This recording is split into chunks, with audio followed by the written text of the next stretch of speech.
Selamat malam, langsung dari Gedung DPR MPR Senayan. Saya Tina Talisa bersama dengan Anda.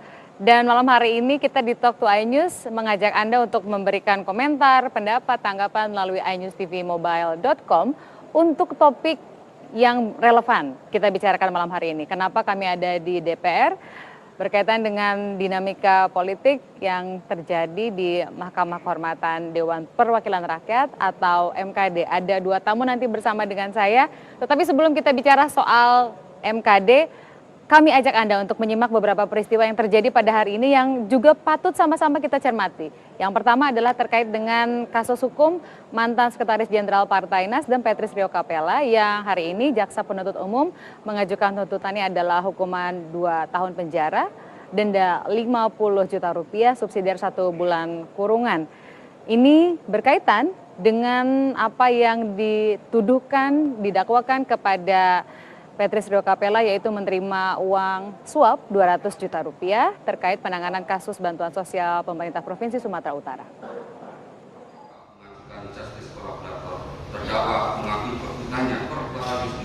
Mantan Sekjen Partai Nasdem Rio Capella menjalani sidang di Pengadilan Tipikor Jakarta dengan agenda mendengar tuntutan dari Jaksa Penuntut Umum dari KPK.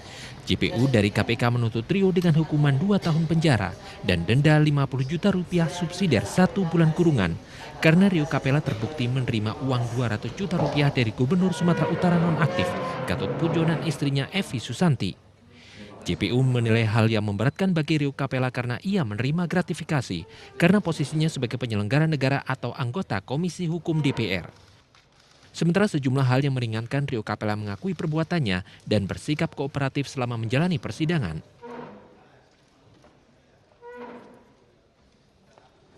Mengajukan justice collaborator, terdakwa mengakui perbuatannya secara terus terang. Terdakwa menyadari kesalahannya dan menyesali perbuatannya. Terdakwa telah memberikan uang hasil tindak pidana korupsi sebesar 200 juta. Terdakwa belum pernah cukup dan mempunyai tanggungan keluarga. Sebelum agenda tuntutan dibacakan, Majelis Hakim telah 2 kali memanggil Surya Paloh sebagai saksi, namun 2 kali pula Paloh tidak hadir dengan alasan sakit. Akhirnya Majelis Hakim melanjutkan pemeriksaan hanya dengan membacakan berita acara pemeriksaan Surya Paloh saja. Dari Jakarta, Ervan Wahyudin dan Ilham Ilyas memberitakan.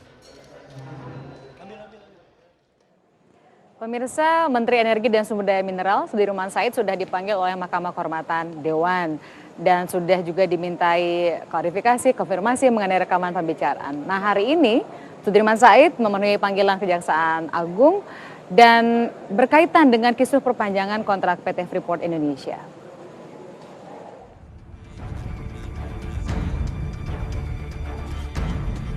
Setelah sempat tertunda selama sepekan, Menteri ESDM Sudirman Said akhirnya datang memenuhi panggilan Kejaksaan Agung Tindak Pidana Khusus Jakarta Selatan pagi tadi. Sudirman Said dipanggil ke Kejagung sebagai saksi setelah ia juga bersaksi di Mahkamah Kehormatan Dewan terkait rekaman kisruh perpanjangan kontrak Freeport. Dalam pemeriksaan selama 1 jam, Sudirman Said mengatakan Jaksa Agung Muda Tindak Pidana Khusus menanyakan beberapa poin, yang salah satunya terkait rekaman percakapan antara Ketua DPR Setia Novanto, pengusaha M. Riza Khalid, dan Presiden Direktur PT Freeport Indonesia, Ma'ruf Samsudin. Tentu yang saya tahu kan isi rekaman, ya, mencocokkan apakah yang diperdengarkan itu sama dengan apa yang menjadi informasi yang selama ini saya ketahui. Kemudian ditanyakan pertemuan saya dengan Pak Ma'ruf. Saya menjelaskan bahwa pertemuan fungsional sesuai dengan kebutuhan pekerjaan. Sudirman Said pun menyatakan siap dipanggil kembali jika Kejagung masih memerlukan keterangan darinya. Kasus dugaan pelanggaran kode etik yang menjerat Ketua DPR Setia Novanto ini sudah masuk dalam ranah hukum. Kejaksaan Agung kini menelusuri adanya dugaan tindak pemufakatan kejahatan yang mengarah ke tindak pidana korupsi, seperti yang diatur dalam Undang-Undang Nomor 20 Tahun 2001 tentang pemberantasan tindak pidana korupsi. Dari Jakarta, Tim Liputan iNews TV memberitakan.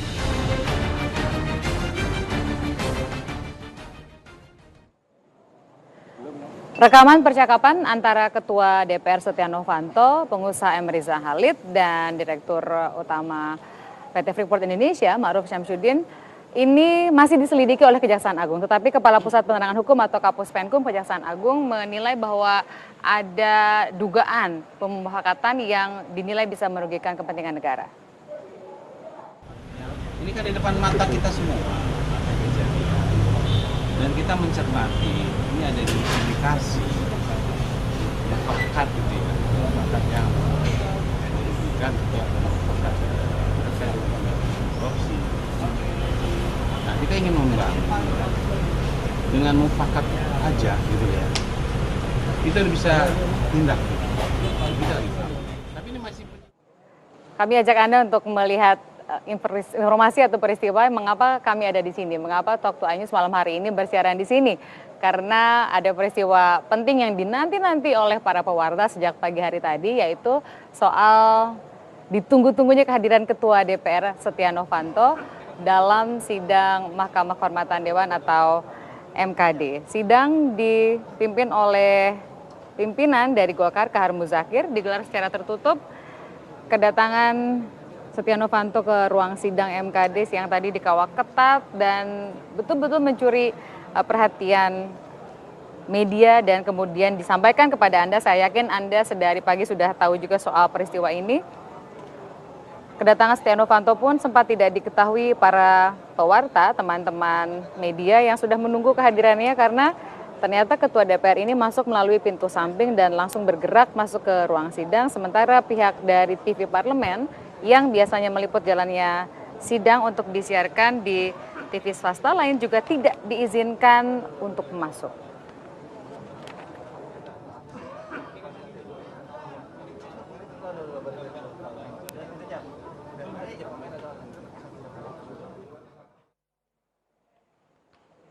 Urusan Setia Novanto sudah selesai, tetapi masih berlangsung MKD. Kami akan mengajak Anda ke rekan kami Rifan untuk mengetahui bagaimana sebetulnya perkembangan sidang internal di antara anggota MKD malam hari ini. Rifan.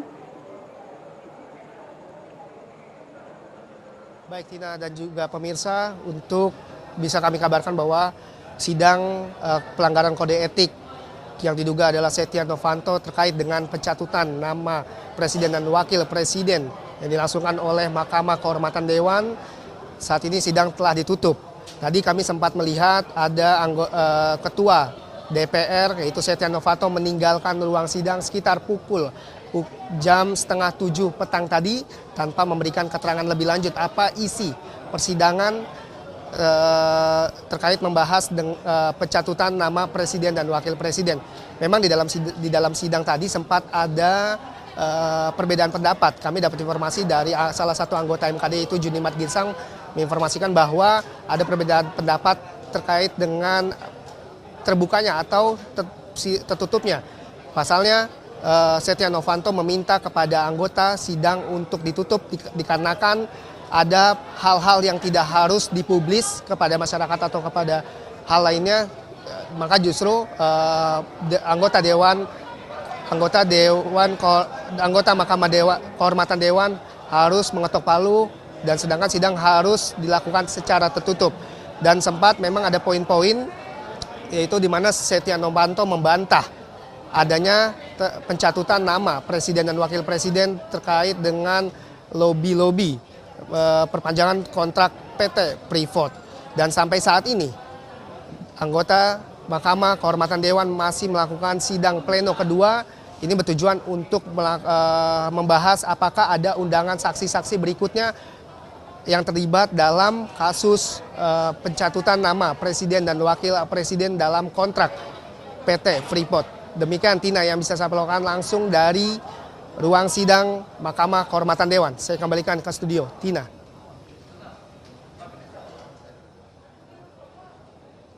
Terima kasih Rifan yang sama-sama di gedung DPR MPR tapi lebih dekat dengan tempat terjadinya sidang MKD.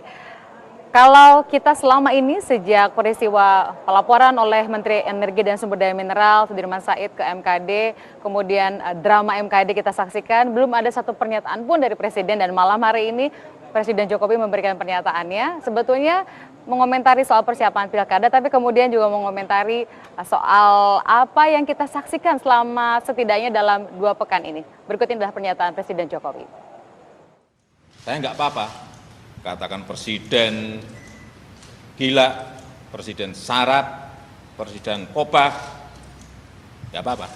Tapi kalau sudah menyangkut wibawa, mencatut, meminta saham 11%, itu yang saya nggak mau. Nggak bisa. Ini masalah kepatutan, masalah kepantasan, masalah etika, masalah moralitas, dan itu masalah wibawa negara.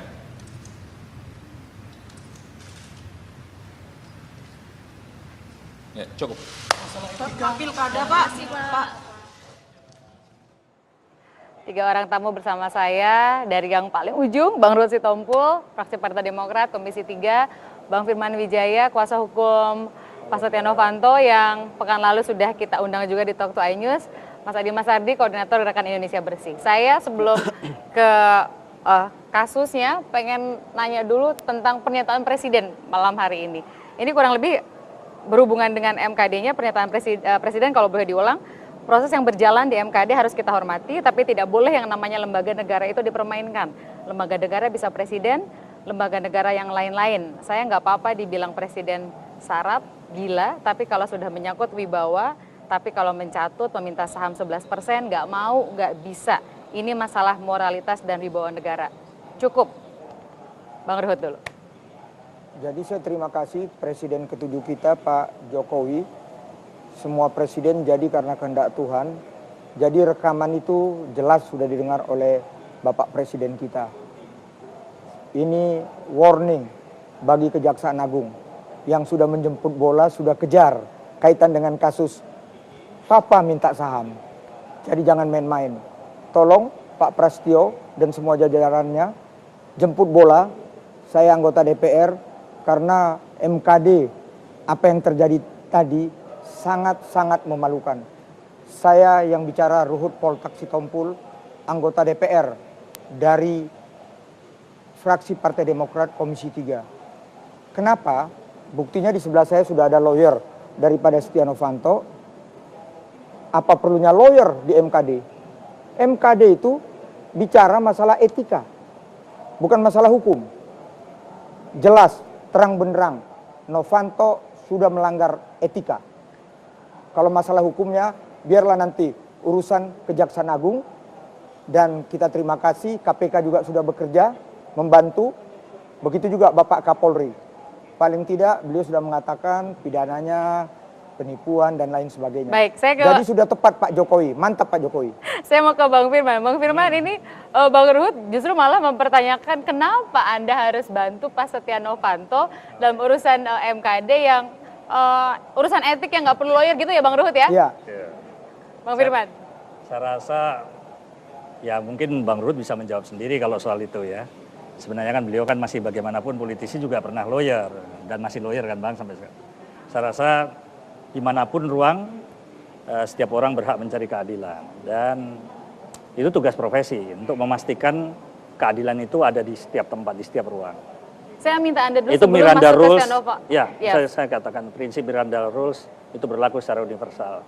Jadi tidak ada sekat-sekat ruang keadilan. Bahwa ada fungsi tadi, betul yang disampaikan Bang Ruhut, di MKD secara acara memang tidak masuk.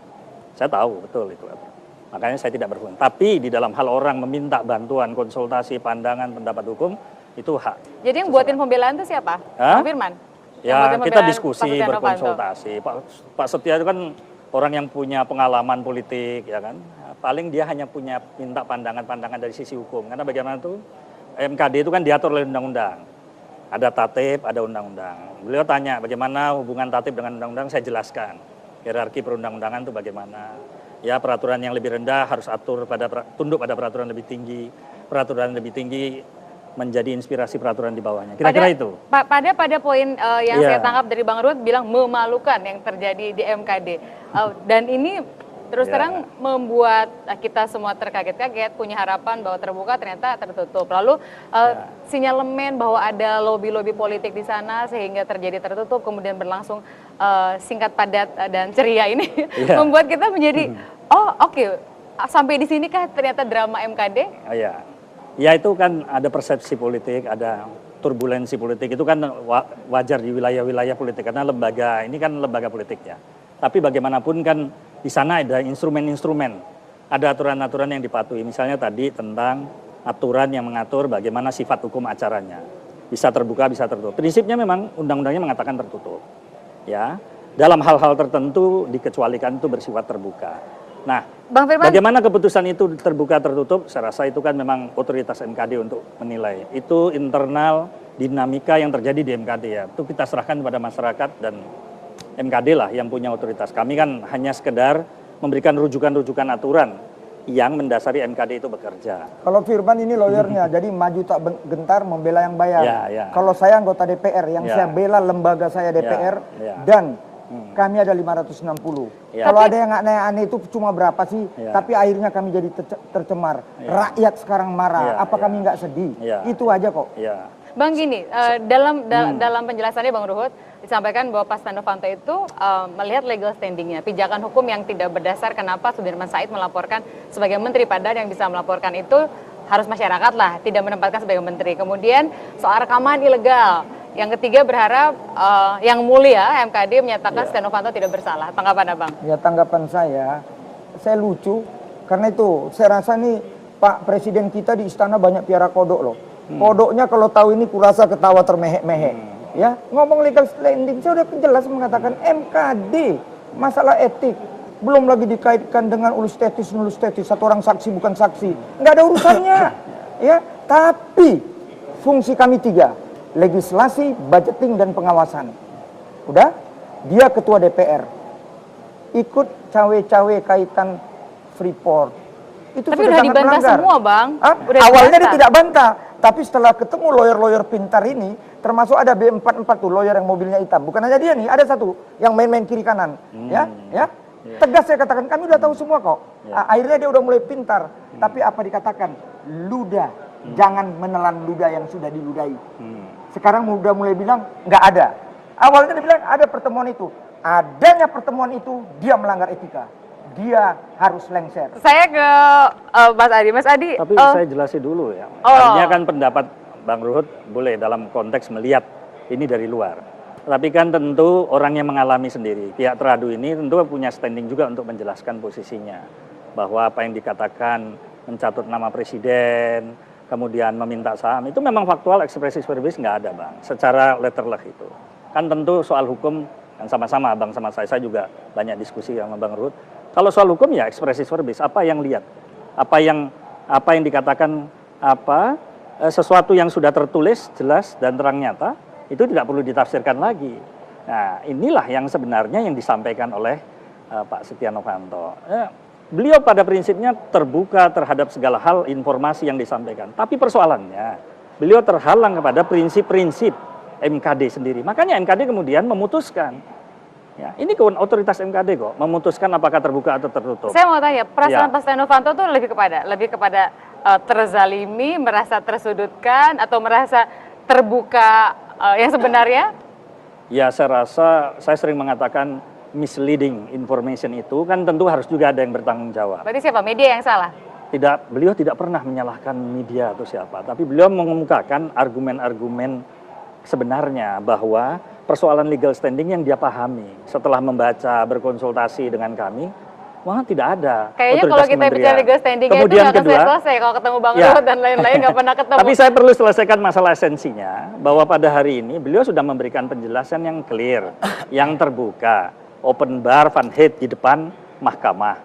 Bahwa kemudian mahkamah mengambil keputusan yang bersifat tertutup, itu otoritas mahkamah. Itu kan pilihan yang, loh iya, kan itu diputuskan oleh mahkamah. Iya, tapi maksudnya kan kita menduga-duga bahwa itu adalah bentuk intervensi yang dilakukan. Mas Adi, kita masih harus jeda berikut, tapi saya mau tahu, kalau dalam satu kalimat, apa yang mau Mas Adi gambarkan soal drama di MKD ini? Ini MKD ini pertama tidak profesional, kedua tidak proporsional, sehingga memang keputusan-keputusannya pasti akan sangat mengecewakan. Di situ dulu, kita lanjutkan sesaat lagi. Tidak proporsional, tidak profesional.